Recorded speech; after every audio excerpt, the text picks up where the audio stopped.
Hi everyone, my name is Estefani Herrera. I am part of the Youth Advisory Council, which is a partnership between the Probation Department in Santa Clara County and the FLY program. We help youth who have just been placed on probation successfully complete it, and we also work on different social issues.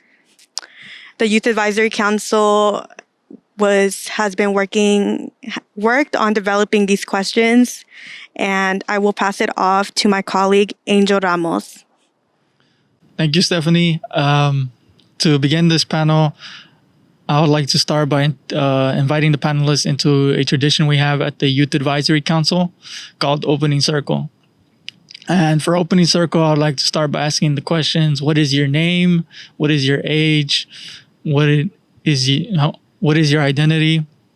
And at what moment in your life did you realize your identity? Thank you. My name is Aliyah. I am 17 years old. I identify as a transgender woman, and I always knew I was different throughout my life. I came out as transgender a little over a year ago and have been living my truth ever since. Hi, my name is Rhiannon. You can call me Rhi or Rye. I'm 19 years old.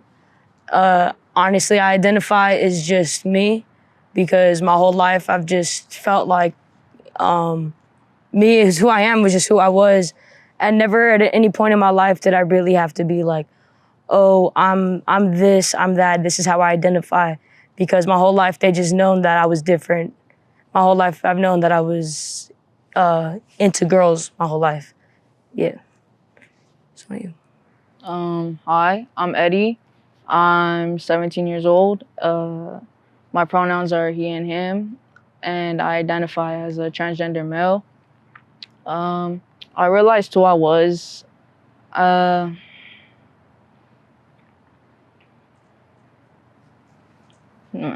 I'm sorry, I'm kind of nervous. No, it's okay. I'm really nervous too. I feel think it. we're all. I shook up, my voice choked up a little. I I don't know how to answer that.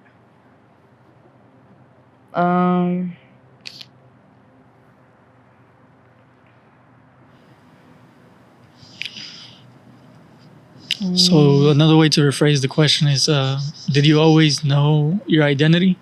Was there a moment? Yeah, I kind of did always know that I was different, that something was different about me since probably around 4 or 5. I didn't realize what I was or who I was until probably about 2-3 years ago. I didn't come out until the end of freshman year. And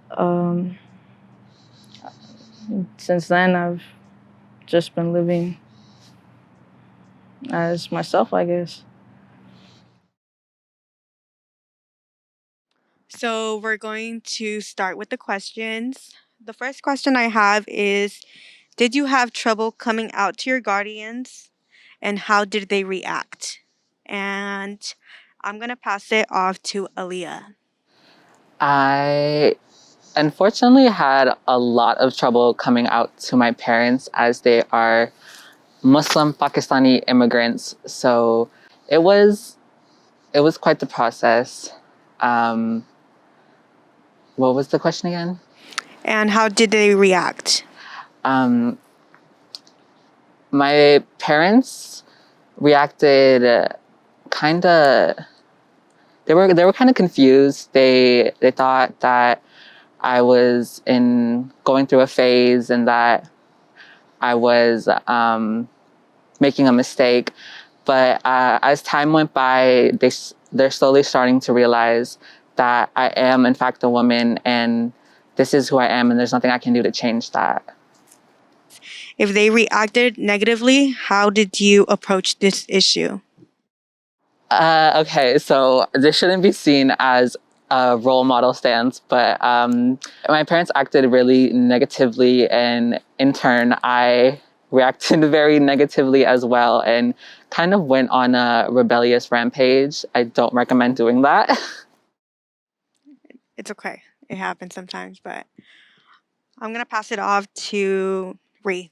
I didn't have trouble coming out to my guardians because since I was like really young, I'm talking like probably like before I really even knew before what was right from wrong, I had already showed patterns of they thought was me being tomboy, but that's what they thought, like, oh, you're just going through a tomboy phase. But no, when I was in kindergarten, I was like, Mommy, I want a girlfriend. She was like, girlfriend? Don't you mean boyfriend? I said, no, girlfriend. So it was kind of more since I was like really little when I came out to say that. My mom just already knew from get-go that my daughter's gonna love who she loves, and I'm gonna love her for who she is. What about you, Eddie? I kind of did have a hard time coming out to my parents, well, to my mom. It was just more of a fear that she wasn't going to accept me, and she wasn't going to see me for who I was and for who I am. But eventually I did come out to her, and I wouldn't say she reacted negatively, but she didn't react in the way that I expected. She was just sort of like, she was just more confused, and she thought it was a phase, and before I came out to her as transgender, I came out to her as bisexual, and then after that I came out to her as lesbian, and then after I came out to her as transgender. She wasn't supportive, but she also wasn't against it.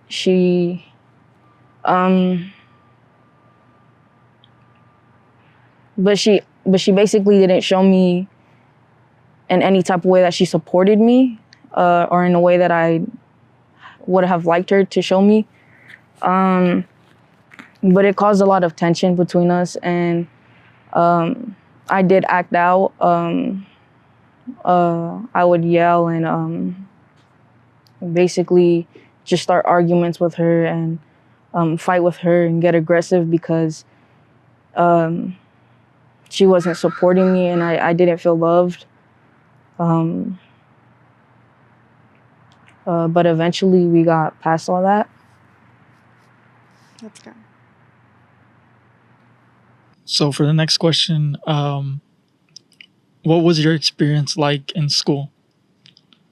And I'll go ahead and pass this off to Ree. Okay, so my experience in school, I got a lot of questions. It was like, so what are you? Are you gay? Are you this? Are you that? Boy, I don't know what I am. I have no idea. Like, I'm barely in like first grade. You over here, are you gay? Are you this? Dude, I don't know. I like girls. What does that mean? What does that tell you? Like, you know, I would get frustrated with it because they'd all, like, you're gay, you're this, you're that. Like, I don't know what I am. I'm a kid. You're putting this, like, a so-called, like, it was a negative label as I seen it, and in the community with, like, people being, like, so against it. So it was more or less a negative label in my eyes because of how other people seen it. It was, like, a negative label. So I was like, I don't know what I am, you know, and them kind of, like, bombarding me with a bunch of questions on what I was. I acted out a lot on like fighting and doing like dumb stuff like that, getting in trouble. So then I just kept getting suspended and not going to school and finding different things, finding a way to get out of school any way possible, which affected me in my future. Well, my future years in like middle school and high school, because I didn't really know anything. It was harder for me to pick up on things, and yeah, just the questions kind of just pushed me away from wanting to go to school and stuff. Kind of running from an education when really I was running from questions too. So that's how it affected my school. Thank you for sharing, Ree. Eddie, do you want to share next? Yeah. So my experience with school, Uh, well, before coming out as transgender, I did come out at school to my friends as lesbian, and that wasn't a problem. They didn't really mind. But towards the end of 8th grade, or towards the end of 7th grade, I started basically distancing myself from all my friends and everybody. I didn't really know why, but I knew something was wrong. But at that time, I didn't know. But I basically just started distancing myself from everybody. I stopped going to school. I didn't do my homework. I was just basically failing my classes. And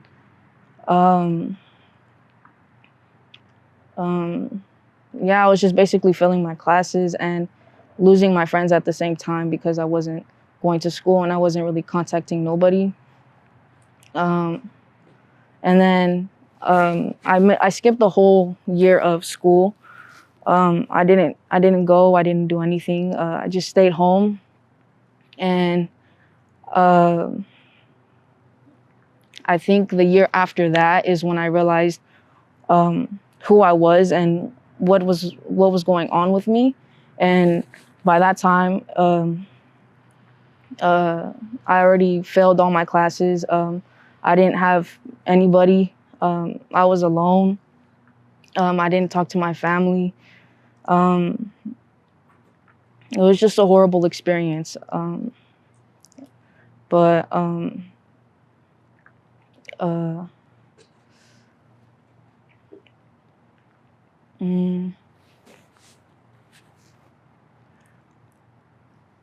but basically, after finding out who I was, and realizing what I am, it kind of put two and two together as to why I started distancing myself from everybody. And it was just sort of a fear of having the people closest to me not accept me. And it was just a fear of not being accepted and losing all my friends. But after I did come out and after I did realize who I am, and I did tell the people that I still had in my life, they were all surprisingly very accepting. So it kind of bummed me out that I wasted 2 years of my school and my education just because I was scared that nobody was going to accept me and that I was going to lose all my friends that I had, because that wasn't the case.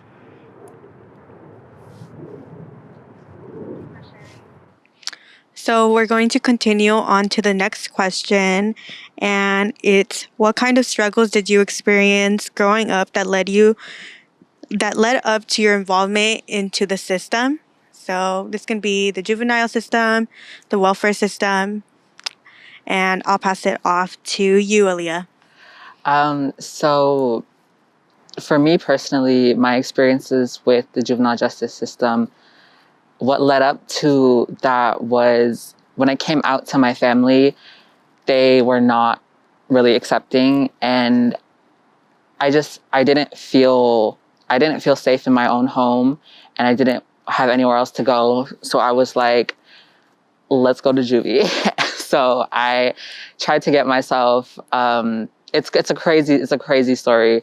I tried to get myself arrested so that I could be removed from my parents' custody with the end goal of ultimately being able to medically transition before I turned 18, because my parents said that they weren't going to consent for it. And that was something that terrified me, because I didn't want to go into the opposite direction for 3 more years. So it came out when I was 15. Yeah. Mm-hmm. So the struggles were my parents not accepting me. It really, really hurt me a lot. I felt like I was all alone in this world, because it's like no one could see me for who I was. And so that led me to act out, do stupid stuff. And yeah, that's how I got into the juvenile justice system. Okay. We'll pass it off to Rhi. Well, struggles that led to my involvement in the system. Well, like I was like to back up the part where I said about school, where I'd get into a lot of fights and stuff.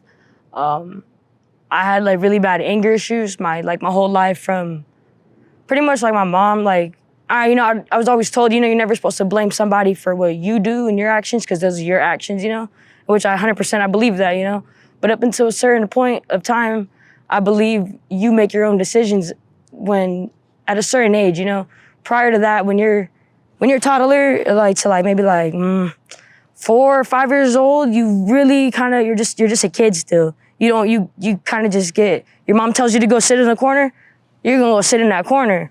I'm 8 years old, my mom tells me to go sit in the corner. It's another ball game now, because she's already she's neglected me and just threw me in the corner and had me sit there and lock me in rooms type stuff. So my anger towards my mom would make me lash out at school. And I just got involved in the system because taking knives on the school campus, and it's just a pattern of just crazy stuff that they thought that I should have been in a mental hospital, because I was so little, so young, but yet just so off the hook and had so many loose screws. But really it was just me just acting out because of the stuff going on at home. When I went home, it's not that I didn't feel accepted, but I felt that everything was targeted at me because I was just such an easy target. So therefore, my involvement with the system has been for forever, since I was 6 years old. No, actually, matter of fact, no, since I was a baby. When I was born, I tested positive for amphetamines and stuff like that. So my mom had to wear some patch or something, like a drug patch or something like that on her arm for when she was pregnant with me, and throughout my first year of me being born. So if she came up dirty or any of that, they were gonna put me in CPS and stuff. But my mom had her own caseworker and stuff that just kept tabs on mine and her case specifically. So if that counts as being in the system, then I guess I've always been in the system. Yeah. I think schools have trouble not getting to the bottom of what the real problem is, and it's easy to just blame kids for being disrespectful or starting fights and stuff like that, when there's always a root to the problem, Which was back home. So when I went to school, it's little things are just oh, you're this, oh, you're that. I'm don't talk to me anyway like that. Don't do that. You don't know what don't do that. Trust me, you don't want to go there with me, because it's not going to end nice. So that's how my mindset was. Low key, I'm trying to get out of that. I'm not saying that I have completely, but there's still little things in me that make me want to act out on impulse, but I know better than me not wanting to sit back where I was at. So I was I'm good off all that. I just got to focus on me and do what I got to do to get out of here, Yeah. So that was my involvement with the system, pretty much. Thank you for sharing. Eddie, do you want to share? No. No? I Okay. don't. So for the next question, what was your experience like being in the justice system and or child welfare system?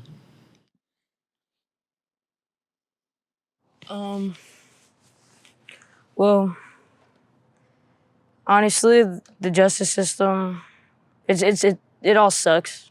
I mean, it's a system. Yep. It sucks. There's no way around that.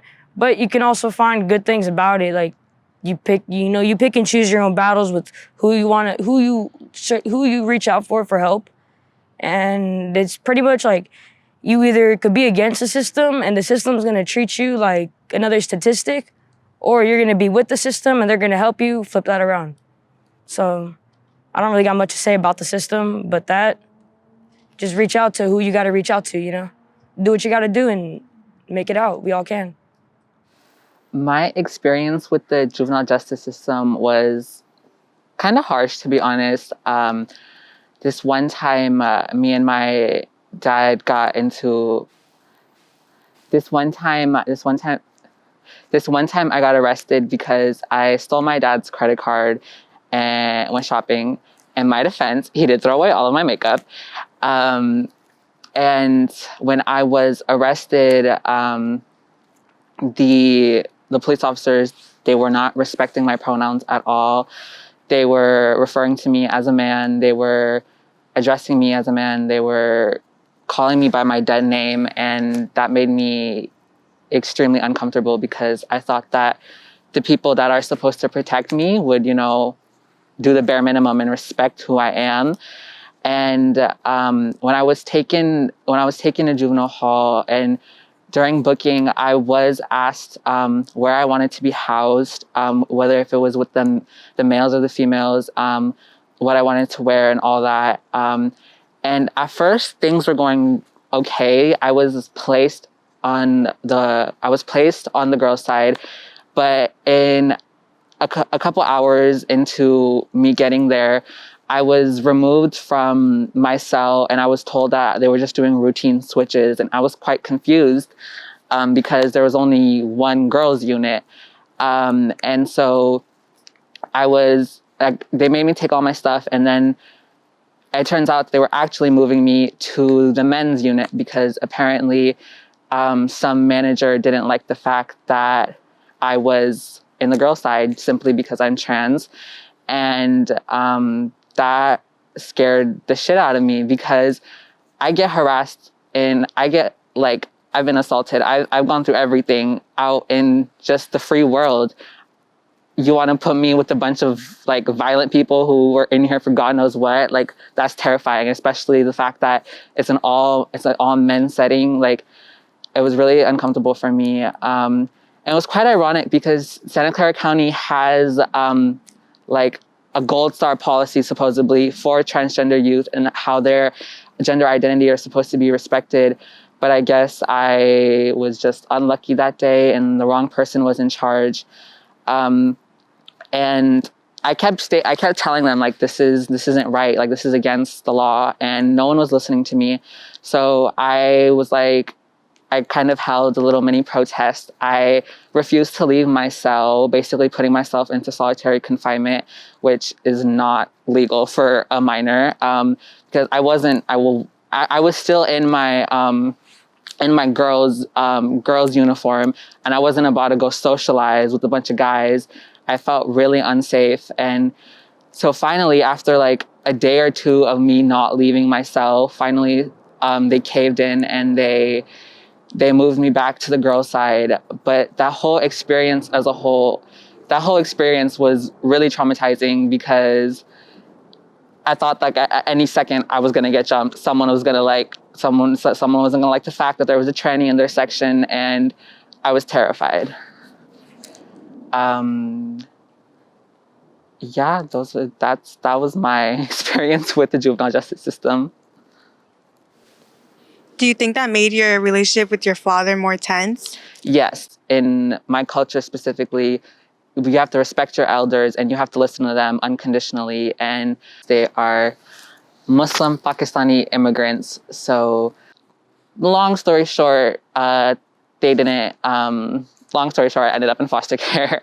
But I've been working on my relationship with my parents, and we're doing a little better now. That's good. I'm glad.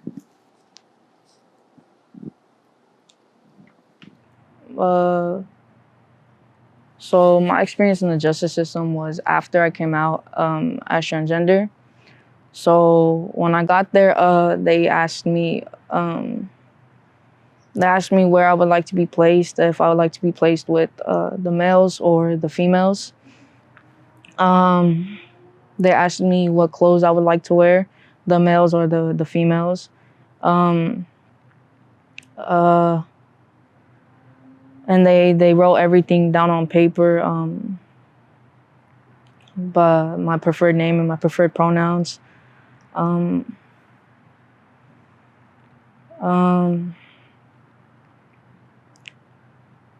So the booking was it went by smooth basically. But I would say when I got into like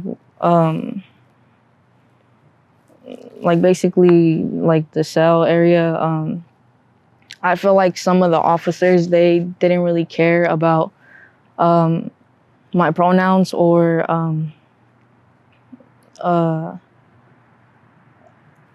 yeah, I just didn't feel like they respected my preferred pronouns on my name.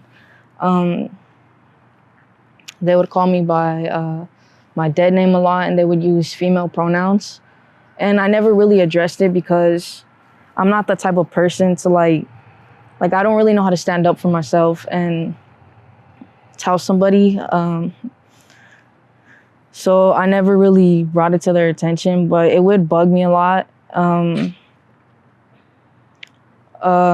I don't feel like they ever tried to at least be respectful about it and use my preferred name or pronouns.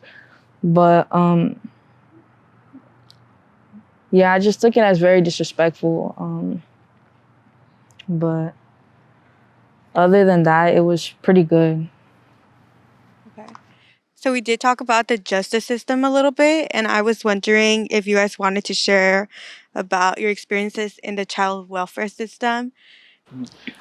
For me, my experience in the child welfare system was a little bit better than my experience in the juvenile justice system because my gender identity was actually respected 100%. I don't think there was ever a moment where I was going to be housed with the males, and my name and pronouns were for the most part respected. All of my placements respected my identity, and it was really nice experiencing that. But the same cannot be said for the youth around me. I did experience a lot of, I guess, bullying and harassment, the usual, you tranny,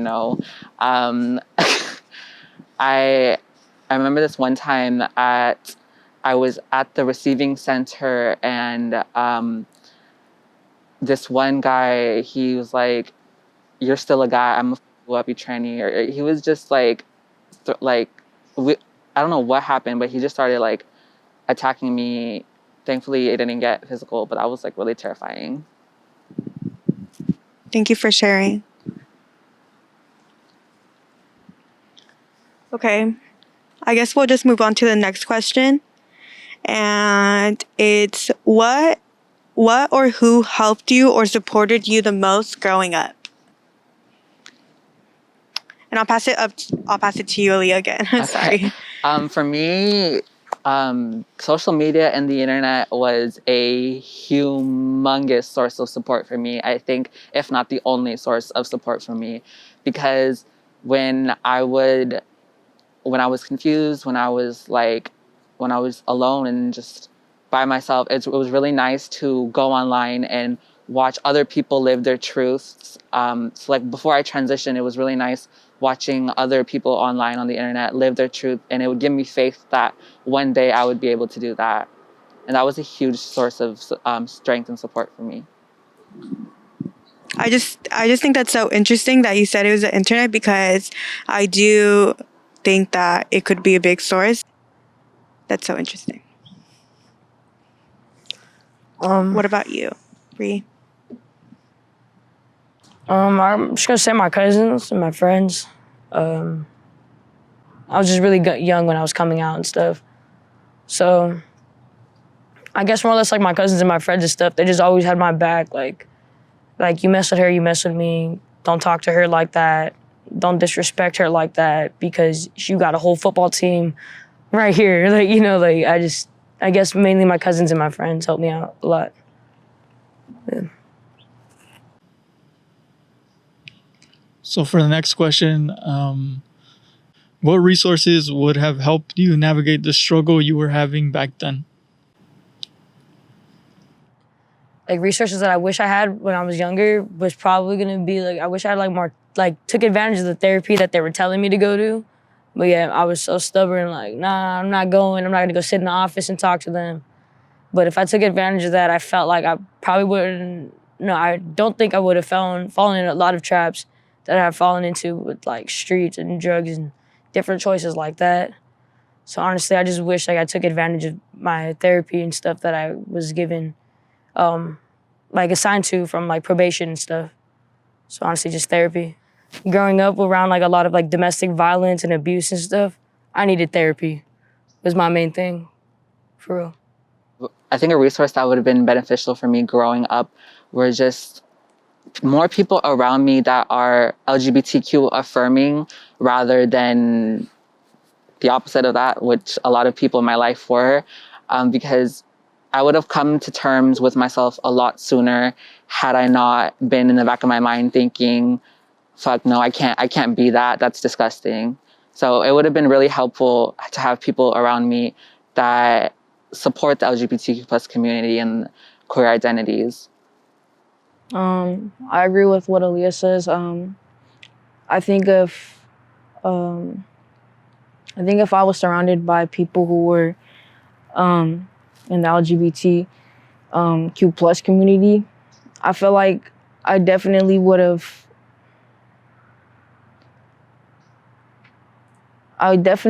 came out sooner and realized who I was sooner, and I wouldn't feel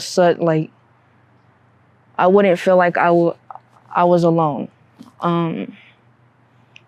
And yeah, that's pretty much it. I think that's like a really big issue that a lot of LGBTQ youth face, is the feeling of being alone. So I think if there were other people like us around us, that would have been really beneficial. Thank you. Just a follow-up question that I would like to ask. Who do you believe should provide those resources? I think those could be, honestly, I think schools should provide LGBTQ affirming resources. I know that's like a controversial topic because a lot of people think, oh my God, you're going to brainwash my child into becoming something they're not. But I think that that's just not the case. I think that the people who do need those resources is going to be extremely beneficial towards them. And I think schools, especially elementary schools and middle schools, should provide those resources. I Yeah, could I agree with agree. that. Go ahead. My bad. I didn't mean to cut you off. Yeah, sorry. But I could agree with that. I think because, like I said, like with me, I just kind of knew since I was really little. So like if I had like that resource too, maybe I would have been able to be like not my pronouns, but like I identify as this, because I can't tell you what I identify as because I don't know. I never really knew. And after that, I just never really cared to get to know. I just said, I'm me. I'm going to be me. So I'm me. I identify as me. So I like that idea, of putting them in like schools and stuff. But as like a little group or something, like, kids could get together like with like an adult, like a counselor or whatever, and just, talk to them, like ask questions if they needed, or have like little posters in the classroom. And it could be like a little mental health room where they could go and take like a 15-minute break or whatever it may be that they need. But I do like that idea for younger kids in school and stuff, because not everybody's gonna take the time out of the day after school to be like, hey mom, could we go and look for resources for this? Because I don't think a kid in elementary school is gonna do all that. I think they're just gonna go home and worry about getting either their homework done or going outside to go play. Those were my worries for real. So I think having those resources at school and just, hey, it's there if you need it. I know it's kind of an early time to bring up the topic, but it's here. There's a poster there. The poster over here, they look at it like, I'm gonna go check that out. Get information on stuff that they need to know. And if they like it, then they like it. They could learn more or not. It's up to them, their choice. Because I have seen a couple of different schools in San Jose that have like resources for the LGBTQ community, but that's mostly usually until high school. And I think it is important for them to involve more resources at a younger age. And I don't think it's fair for parents to not want those resources there just because it won't help their child. Like if it's not gonna help your child, that's fine, but it's gonna help another child. Right. And I think it is important for them to have more Yeah, resources. most definitely. So now, on a lighter note, what resources would be most supportive for you now in achieving your goals? For me, it might not be the case for a lot of queer youth, but a resource that's helping me succeed right now is my mom, because she actually has like, now she's fully accepted me as her daughter and as a woman, and it's amazing like the effects that's had on my mental health. I don't feel as alone anymore. I feel like I can be seen. I feel like I'm valid and I exist, and that's had a really nice effect on my school and my motivation on getting stuff done. So I think like just having supportive people in your life could do wonders.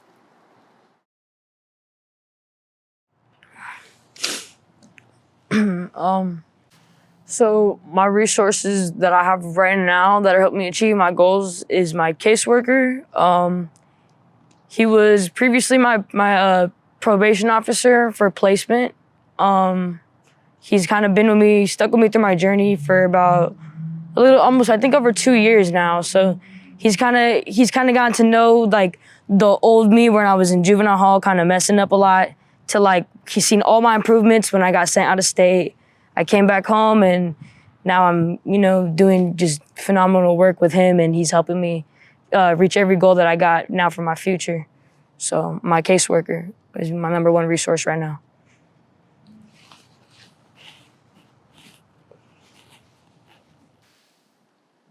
I also just I wanted to share this with you, Rhi.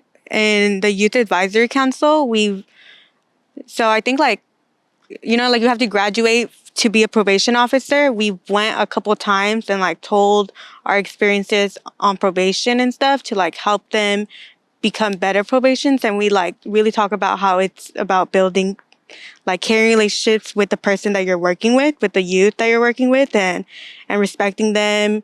And that can make the biggest impact, because if you don't have a probation officer who you actually think that cares about you, it's a different experience. Yeah, okay. Yeah, most definitely. Because honestly, without having that bond and that close relationship with them, honestly, like my old probation officers, if you guys see this, I'm sorry, but I ignored you guys all the time and did not want anything to do with you guys. Our relationships are key. And if you guys don't like really communicate, and I don't know, like it's just we get different vibes off of different people, Everybody, either someone's having a good day or a bad day, you might catch a bad vibe off of them or a good vibe, and it'll always affect how you respond with them too. So honestly, just good vibes, good communication. I just think that's key with everything with caseworkers, probation officers, getting to know them, be real cool with them, and just try to put yourself in their shoes and just kind of get the child vibes with them. I mean, we're only kids, we're only human, but we're not grown adults, So at least try to like, hey, yo, how was school? You play ball this week? You kind of chop it up and get into good communication with them. Get to know them a little more. Talk about what they like too. So it's not like, oh, we're here to do this and this and this. All right, I'll see you next month. It's like, damn, you're not even gonna see what I did this weekend? Like, bro, I went snowboarding last weekend. Like, you ever gone snowboarding? Like, I don't know. I think like that's key to a lot of relationships with like probation officers and caseworkers and stuff. Yeah. Thank you. What about you, Eddie? Could you repeat the question one more time, please? Yeah. What resources would be most supportive for you now in achieving your goals? For me, I think a big one would be just being surrounded by people in the same community as me, hearing their stories and their struggles, and just connecting with somebody, different people about our stories and just our journeys, basically. And also just more supportive people around me, like family for one. And that's still in the works, but I think that would help me a lot. Okay, thank you. So our next question is, where do you see yourself in the future? In 1 year? And anyone's going to get us started. In 5 years, 10 years, whatever you guys want. Well, in 1 year, as of right now, I see myself on active duty with the Army. In 10 years, I see myself either one of two things, actually. Either still in the Army, firefighting, or pursuing my firefighting career outside of the military. Yeah. I feel like I can see myself in the future starting like a nonprofit or something, just being some kind of advocating figure for the LGBTQ plus community, because that is something I extremely needed as a child, and I want to be the person that I needed for other youth. 10 years? Yeah, whatever you want to do, whatever.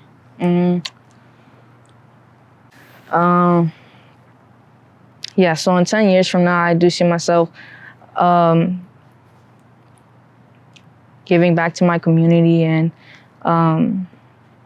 being an advocate, and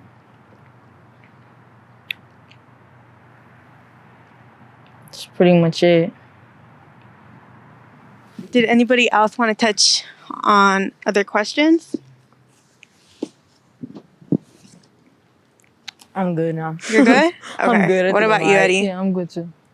Okay. I think I'm all right. So just moving into closing circle, just the same way that we open the space in gratitude, I would like to ask each of the panelists the question, if there is one thing you want the audience to take away from this panel, what would that be?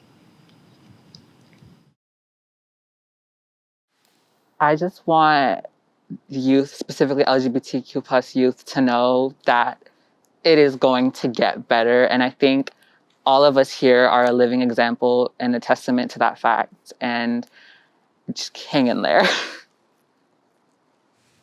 I would like to say that pretty much just be you, do what you gotta do. Life isn't easy, but I mean, nothing in life that's good is easy, for real. So do what you gotta do, handle your own, hold your own, be you, love yourself for who you are. Even if others don't love you for who you are, love you for you. Period. Period. For like future staff and CEOs and whoever is gonna see this video, just help these kids accept themselves. Pretty much, that's it. Whether you or your family or like your culture doesn't accept it, at least help them accept themselves. It could affect the community later on in the future if you don't help us accept us for who we are.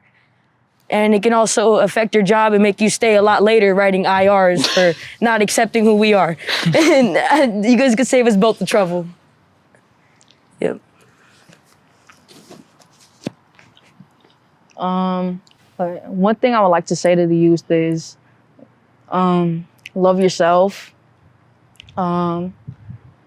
Take pride in your story, your journey, of who you are. Don't be ashamed.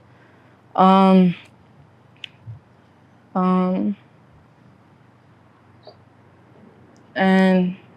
things do get better. Just be patient, be positive, and for the adults, just be supportive. Just be supportive to the youth. Even though you guys may not support it yourselves or you guys have your guys' own opinion, just be open-minded. Your job is not to criticize them and to judge them. You're there to help them and, to guide them. Just be supportive and just spread love. That's all we need. So before we close out, I just want to thank our amazing speakers for sharing your guys' amazing story. Sometimes when people tell me I have a story, I can't really believe it. But when I listen to your guys' stories, I'm like, you guys really have such a powerful story to share. Sometimes they might be hard to like from your own perspective, but I know your story is definitely going to help other youth in this community and people who are working with the youth in this community. And for our viewers, I want to thank you guys for being in community with us, and have a great day. Make sure to like and subscribe. Yeah. Okay, I think that was it.